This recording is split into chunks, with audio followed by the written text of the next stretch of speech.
Le projet éducatif de la Maison Bleue permet d'assurer à l'enfant une sécurité affective. Pour assurer cette sécurité affective, nous mettons en place 4 repères essentiels. Le repère humain ou le repère de personne. C'est au moment de l'accueil de l'enfant et de sa famille qu'un référent sera nommé et ce professionnel référent, quand il est présent, va accompagner l'enfant dans les moments forts de la journée.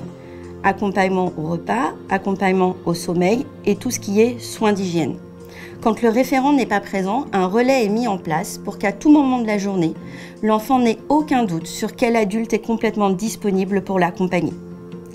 Les repères temporels sont indispensables pour des enfants de moins de 3 ans. Ils leur permettent de structurer la journée et surtout d'anticiper les différents moments.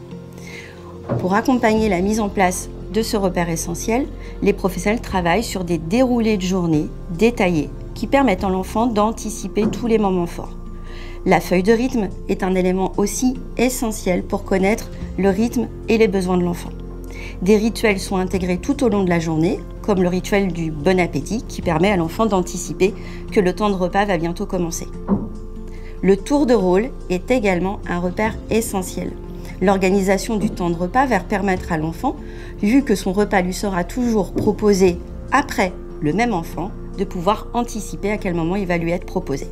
L'aménagement de l'espace et le repère spatial est un élément important pour les enfants de moins de 3 ans. Les professionnels, chaque jour, vont aménager les unités de vie à l'identique pour assurer ce repère aux enfants. Pour aménager un espace, on va réfléchir bien sûr à comment on positionne le mobilier, les tapis, mais également toutes les propositions de jeux en libre accès pour répondre aux besoins d'exploration des enfants. Les espaces de jeux symboliques, les espaces lecture, les espaces d'exploration au sol. Mais quand on pense l'aménagement de l'espace, c'est aussi penser la place des professionnels au sein des unités de vie. À quel endroit les professionnels vont se positionner pour avoir la meilleure visibilité des enfants et assurer leur sécurité affective. Les repères visuels sont des repères qui sont facilement assimilables pour les enfants que nous accueillons dans nos structures. Nous allons identifier avec la photo de l'enfant tous ces espaces personnels.